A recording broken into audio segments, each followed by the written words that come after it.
Most recent National Signing Day, very quiet in Gainesville, but little else is quiet on the Gator home front concerning football news. That's why we've got Jackie Franchuli on the line from allgators.com on SI. Jackie, how you doing today? I'm great. I slept in on a National Signing Day, Mark. That hasn't happened since I started covering high school recruiting. I didn't. I lined up about 12 to 14 guests, but much like you, they typically had just the one item. Like, we got one guy, but it's just become a different deal in the last 4 years. That's all there is to it. National Signing Day is officially now, I believe, in December. I don't think there's any question about that. Personnel news, though, doesn't stop with the transfer portal, with the early entries to the NFL draft.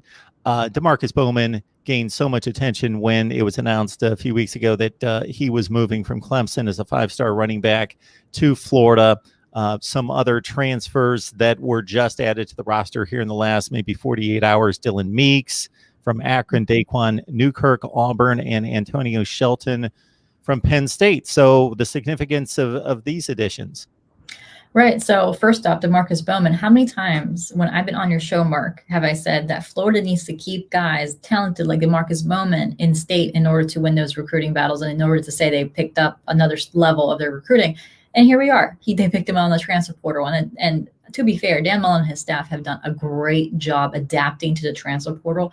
That is something that I think it was on your show I mentioned 2 years ago, that they kind of reformed their recruiting office to include, someone who actually looks at the transfer portal and kind of evaluates talent there. And that's something that they really made an emphasis on, and something they've done well in. Obviously, these guys that they just picked up, including DeMarcus Bowman and those defensive linemen, are huge for this team. We can't really sugarcoat that they didn't have a great running game last year. Getting a talented guy like DeMarcus Bowman is obviously a very big asset. A guy from Lakeland, who is obviously, which is obviously a big area for really talented players to come out of. Florida wants to continue that pipeline with him, Keon Zipper. And obviously those D linemen that came in, that's fantastic news for them. If you look at Florida's rosters before those transfers were factored in, they were going to have a big struggle on the D-line as far as quality depth. They're very young at that position. Kyrie Campbell and TJ Slayton were leaving for the NFL. So they really needed to have some class balance in that position. And they're bringing these guys to kind of help with those holes for now. And that's something that Florida has utilized the transfer portal very well. Don't forget Van Jefferson, Trey Grimes. Those guys were transfer portal guys. Jonathan Grenard, another guy they brought in from a transfer portal. So Florida and Dan Mullen and his staff have really done well in the transfer portal. And they continue to do well. Just a few days ago, they were able to get five-star tight end Eric Gilbert into the fold as well. He's not going to enroll in the spring. The guys mentioned earlier all enrolled in the spring. He's going to enroll in the summer. But that's another big get, especially when you're missing a guy like Kyle Pitts, who has gone to the NFL. Keon Zipper and Kamori Gamble have done well on occasions when they were asked to, but when you saw him, when Kyle Pitts didn't play against LSU and when he didn't play in the bowl game, you really saw where he was missed. Obviously, he's a mismatch nightmare, and you can't really fault guys like Zipper or Gamble to not play like Pitts. You can't do that. It's simply unfair. Now, by getting Eric Gilbert into the fold, now that's huge news for them because he's also a mismatch nightmare. So that is something that Florida can utilize. So I'm curious to see how he does on this new offense that will not have Kyle Trask under center. But that was another big pickup. The only thing that I still remain concerned when it comes to Florida is I don't think they're doing enough still on the actual recruiting trail, not related to the transfer portal. I know the transfer portal is still something that they're doing great in, and they're got to utilize just because the way the college football game is changing. With NCAA considering a 1-year waiver rule where you can transfer to any school the first time and you can play right away. I think it's going to change the game, but at the same time, you look at an Alabama and a Clemson, they don't rely on transfer portal guys in order to compete and to win and fill those holes. They might, if you look at Florida, they are relying on the transfer portal and they're doing well in it. But again, you have to look at the long-term effects of this. If you're a 5-star, 4-star recruit and you're considering Florida in addition to an Alabama or a Clemson or even Ohio State, you're thinking, Well, if I go to Florida, what's going to prevent them from getting a transfer portal guy in a year or two? And then I will suddenly move from thinking I'll be number one in the depth chart to number 2 or 3 simply by them going to the transfer portal and getting a guy who is more experienced or a veteran or like a 4th or 5th year senior. So that is something where now recruits are going to think about in the back of their mind when you deal with the transfer portal. So although I'm going to say it again, Dan Mullen and his staff have done an amazing job, but you now have to weigh the long term versus the short term here. So short term, great move. They're going to do great for next year. They knew they had holes to fill, but now they have to realize that you can't just put a Band-Aid on every single position. You got to look towards a long-term gain. And you might, if you want to create a dynasty like Nick Saban, it's still going to the grassroots of high school talent. I'm curious to see the Gilbert fit. He's a 5-star, so the talent replacement's almost an even match. But obviously, Kyle Pitts has proven to be one of the best, not just tight ends, receivers in the game. Eric Gilbert, though, did step on the field and was very productive in his freshman campaign there at LSU with 35 catches, 10 yards per catch, 3 touchdowns, with a revolving door at quarterback, a lot of youth, a lot of inexperience, and he was still able to put up some nice numbers. So for Florida to lose the immense talent of a Kyle Pitts and to be able to flip it around to get an Eric Gilbert, who from a talent standpoint, again, the ceiling is high, is immense right there and could be a much less of a loss than many of us anticipated. Speaking of which, as we move on to the next level, the NFL draft, Kyle Pitts will be the sure first rounder coming from the Gators. There's a lot of speculation, though, and Kadarius Toney has certainly impressed many people. He was down at the Senior Bowl and stood out among Kyle Trask down there, Trayvon Grimes, Sean Davis. Your thoughts about Pitts and Toney in particular? Yeah, sure. Now, obviously, Kyle Pitts was always going to be a guy that was going to be a first rounder. Like, no one is going to be shocked at that. He is a All-American. He is a great mismatch nightmare for any team. He's just a very talented player.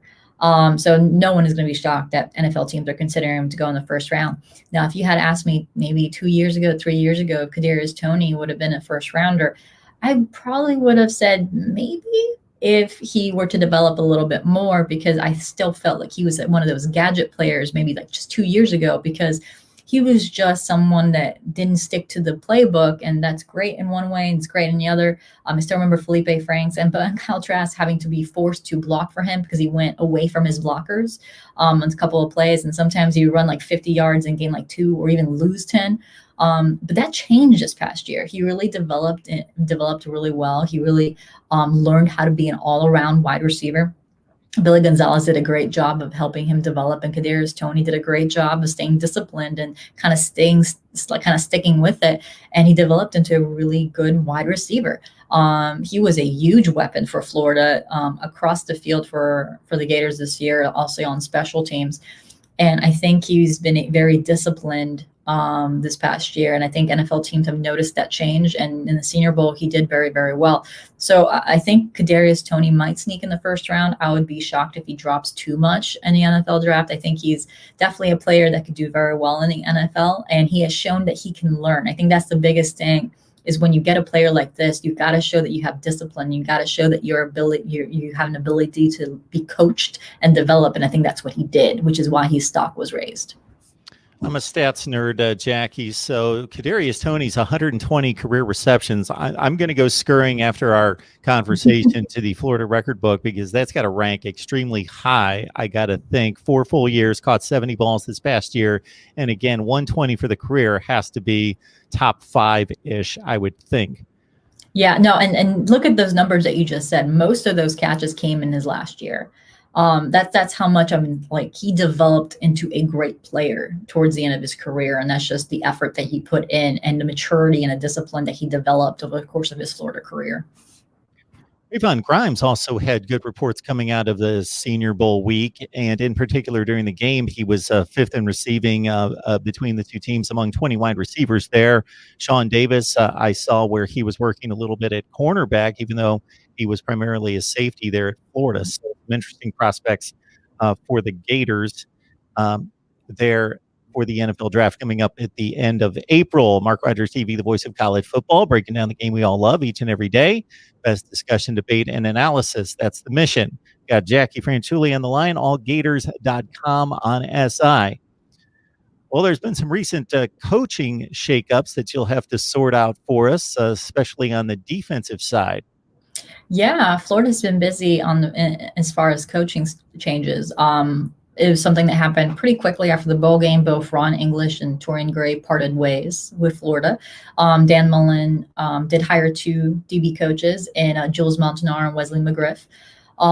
So obviously, if you're an SEC fan, you're very familiar with Wesley McGriff. He is a former Auburn DB coach, so he'll bring some SEC experience to Florida. And obviously, he recruits some of the same players, so they're really familiar with each other. But Florida also had to do a quick change on the offensive side. Now, this one is the one where this one kind of hurts. Brian Johnson, the quarterback's coach and offensive coordinator for Florida, left for the NFL, and he's now with the Eagles. Now, they promoted Garrett McGee over to become a quarterback's coach. No word who's going to be the offensive coordinator. Now, first we heard that possibly McGee would have been the OC as well as quarterback's coach. But that has kind of shifted, and they moved him to quarterback's coach only, and that hasn't changed anything from the last 24, 48 hours. The other consideration is they may move Hevesy and Gonzalez again to co-OC. Don't forget, before Brian Johnson was promoted last year to offensive coordinator, Hevesy and Gonzalez were kind of co-OCs. So Hevesy was the run coordinator, and Gonzalez was the passing coordinator. So that is something that we could possibly see maybe this year again. They have a dual threat quarterback as well. So maybe that's kind of their idea, where they, were considering more of that 2-guy offensive coordinator when they had a dual threat guy. So that's possibly something that they consider moving forward. Obviously the offense is going to look different as well because Emory Jones is there. But Brian Johnson, obviously, if you look what Kyle Trask has been able to do, was developed into a good quarterback. Obviously, Dan Mullen is known as a quarterback whisperer, but Brian Johnson was also a key part of his development. The other thing is, we know that Brian Johnson was well loved and well respected among the Florida Gator community, and was often known as the gel that kept the staff together, or the kind of the gel among the offense. Everyone really liked him. So you're losing that well-likable guy from your team, but also a well-likable and well-respected guy on the recruiting trail. We talked about this earlier, that Florida still struggled a little bit on the trail, but a lot of their successes was due to Brian Johnson. Brian Johnson was their best recruiter. He was also in charge of South Florida. So that is a huge loss for them. I'm not saying they're going to have a huge drop. Maybe, obviously Wesley McGriff has done a good job as a recruiter. We're hearing good things with Jules Montanar, which is the other DB coach that they brought on. Obviously, those guys have great, resumes, and we've heard some good things, but we've seen Brian Johnson in action for the last few years, and he's been a great guy to bring in recruits for Florida. That's going to be a big loss for them, especially when they want to move from a team that has good seasons and kind of middle seasons to a team that has consistently high season. That's something that we talked about earlier, that long-term versus short-term. So it'll be interesting to see how they kind of adapt to not having Brian Johnson on the recruiting trail. They brought up McGee.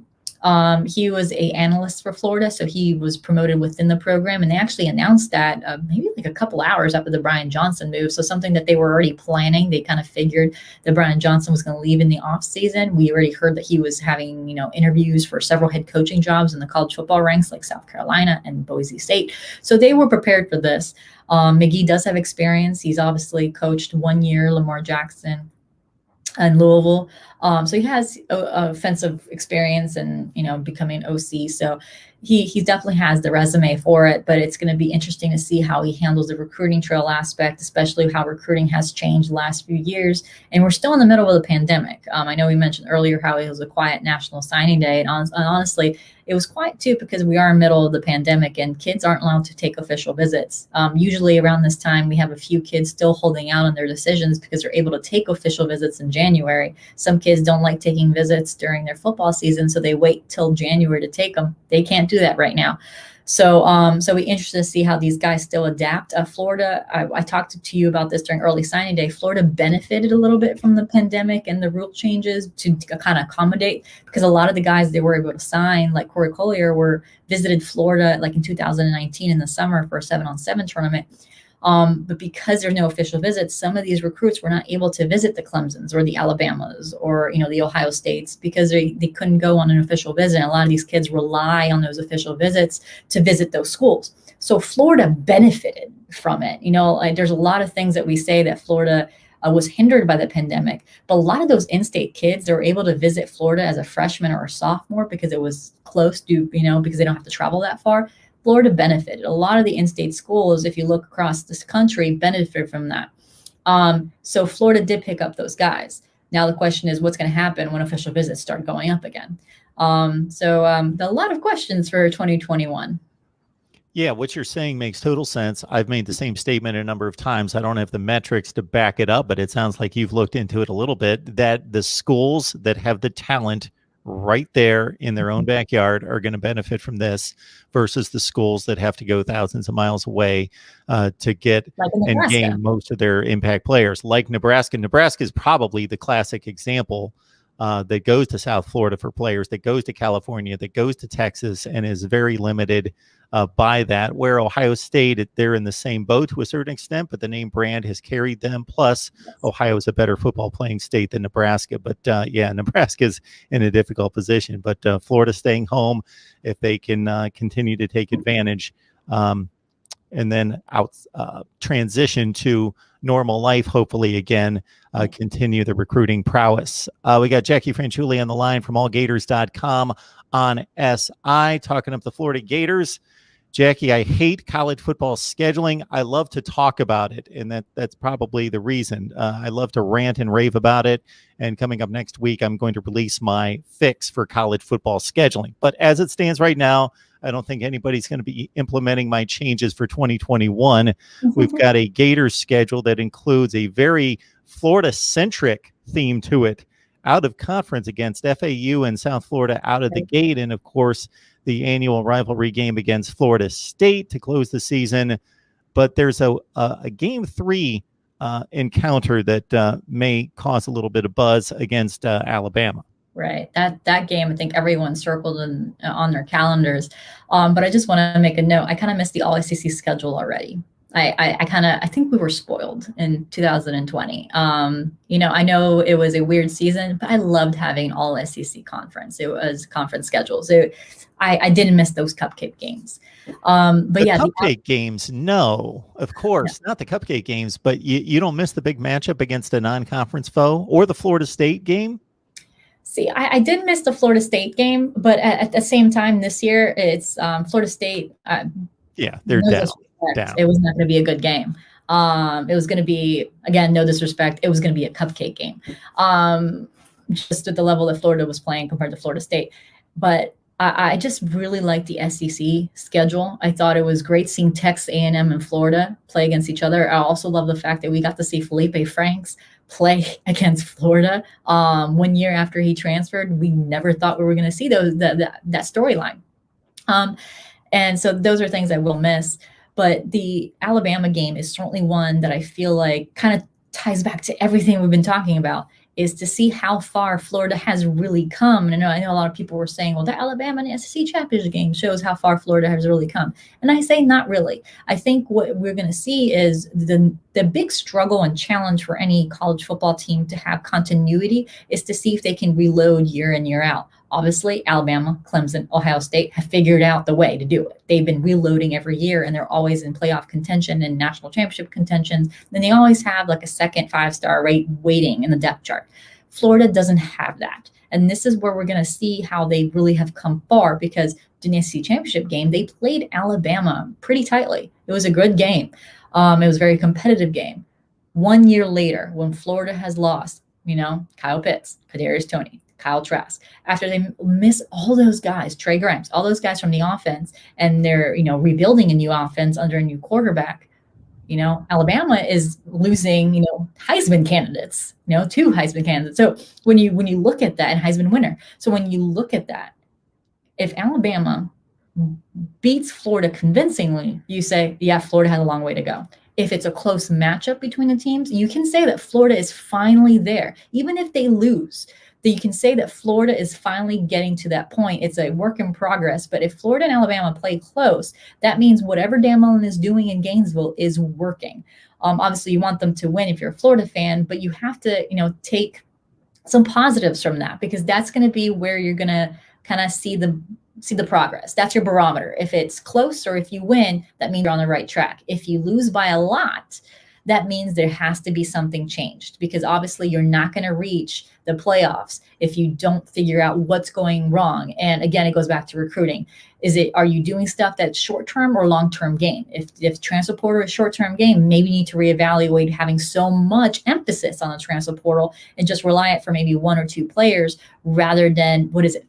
Well, let's see, 3 defensive linemen, but it's 5 players now, I think it's from the transfer portal. Yeah, so 5. So maybe that's where your focus shouldn't be in. So yeah, the Alabama game is going to be a game that I'm looking at, not just because I think it's going to be a good game, but also because that is the game where I think will really show how far Dan Mullen has truly come at Florida. Yeah, when you take an Alabama and to lose not just the talent, but the experienced talent that they're losing at key positions all over the place, nobody's doubting that they're going to compete for an SEC and national championship again next year. But to your point, I think everybody puts together, despite the ascent that Dan Mullen has taken this program on, even prior to the Kyle Trask year of 2020, that you could see the steps being taken toward elite status, that because of some of the disappointments of 2020, because it seemed like, okay, this is just this super hyper powered offense that's an aberration, possibly, we'll have to wait and see. And then you look at the recruiting ranking that's strong, but it's not to where it needs to be to keep up with the schools that you mentioned that constantly have a 1, 2, or 3 next to their name, both in the rankings and the recruiting rankings. It'll be just fascinating to see, and especially since you've got that super powerhouse of a recruiting machine in the same division in Georgia, how this plays out over the next couple of years. Correct. Yeah. So it'll be I think that game will tell us a lot to see what's going to happen as far as, what's the next step for Dan Mullen. I think right now that is the question. Honestly, 2020 was a letdown at the end of the day for Florida. You went in there thinking of, college football playoffs. Then you lost to Texas A&M, but then you're sneaking in there. It's like, oh, you know what? We still have a chance. We still have a chance. We still have a chance. Then you lose to LSU because a player threw a shoe. Obviously, there's other stuff that went wrong in that game too. It's just that I feel like that moment really honestly summed up the end of the season for Florida. So I think 2020 was a letdown for them. And I think now you're thinking, what's next for Dan Mullen? He's not on the hot seat, but if he loses to Alabama in a big way, well, you're thinking, okay, well, some changes need to happen. If not, maybe he will be on the hot seat eventually. So that game, I feel like it's going to mean a lot for Florida either way.